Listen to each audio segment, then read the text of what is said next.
Hi everyone.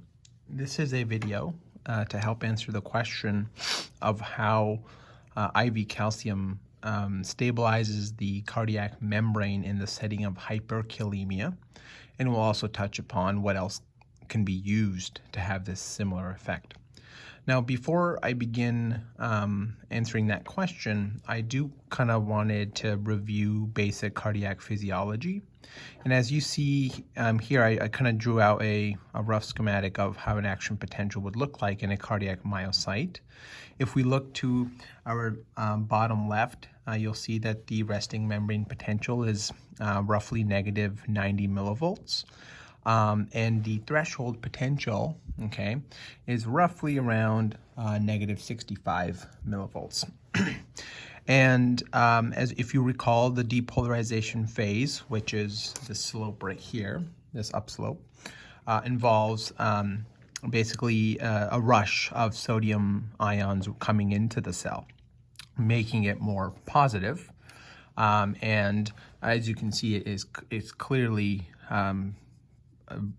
reached the threshold potential, therefore the entire action potential fires.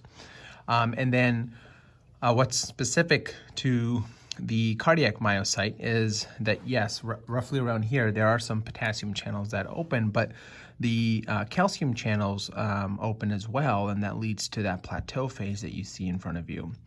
And that plateau phase in the cardiac myocyte, if you recall, is actually quite important. It leads to the synchronization of all of the cardiac myocytes. So basically, when the depolarization phase is occurring, and then the plateau phase happens, it allows all the myocytes to kind of get activated together. Therefore, the contractions in the ventricles happen together as well. And then obviously over here, you have your potassium channels opening, and the potassium leaves from inside the cell to outside the cell, going back to the resting membrane potential. So then the question then becomes is how is this different in a setting of hyperkalemia? So before I answer that is, what is hyperkalemia? Hyperkalemia is increased serum potassium concentration. And your body loves homeostasis. It loves balance. So when you have increased serum potassium levels, okay, these potassium channels, okay, will start to close off roughly around here. And what you'll have is a higher resting membrane potential. So you'll go from negative 90 millivolts to, let's say, negative 80 or even negative 75 millivolts. And what that will do, okay, is it will allow the cell to be closer to the threshold potential, so even the slightest depolarization will fire off another contraction.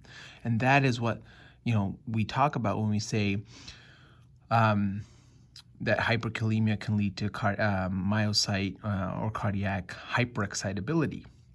Now, how does calcium play a role in this? So when you give IV calcium to a patient, it doesn't do anything. It doesn't do too much to the actual serum potassium, but see this threshold potential? It actually increases it. So rather than at negative 65, it'll be negative 70 or even negative 75. And if the threshold potential increases, okay, then you're going to need a larger depolarization to fire off an entire action potential and leading to a contraction.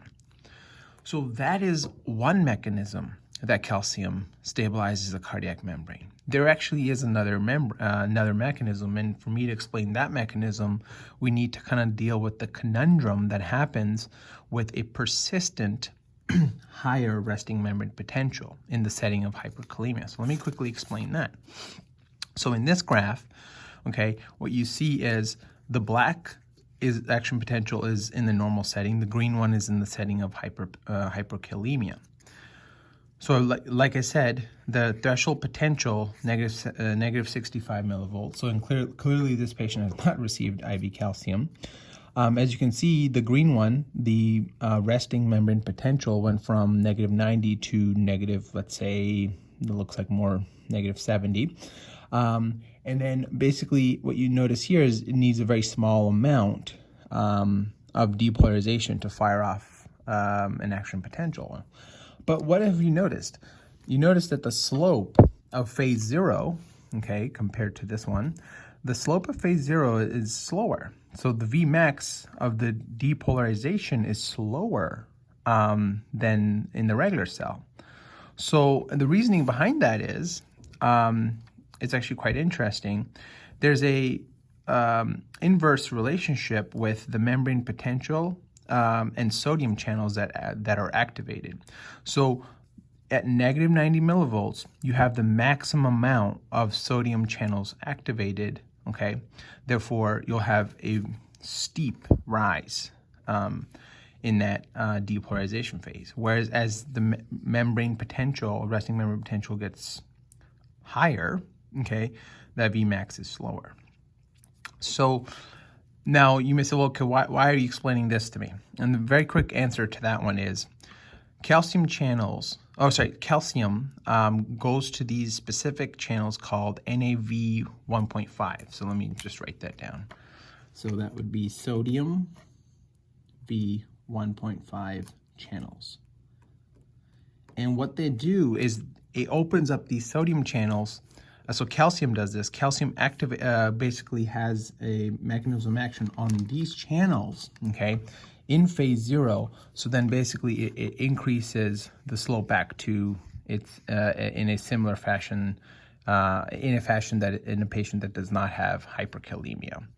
So calcium does twofold. One, it raises the threshold potential, okay, and then it also activates the NAV 1.5 sodium channels. So therefore, that you have maximum amount of sodium coming into the cell. Therefore, you can have a proper contraction again.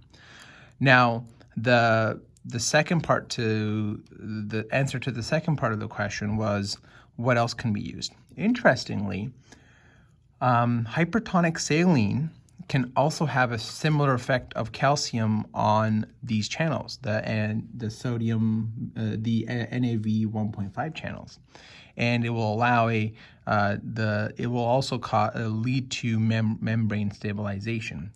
Other than that, the mechanism is very unclear, and something that I don't understand. But studies have shown hypertonic saline to also have that similar effect. Now, the interesting part is, well, when are we ever going to be courageous enough to use hypertonic saline when we can easily just give IV calcium? The answer to that question is probably not. I think for the most part, we're going to just give IV calcium. But there are certain situations where you probably would not want to give a patient a large dose of IV calcium, especially in setting of hyperparathyroidism or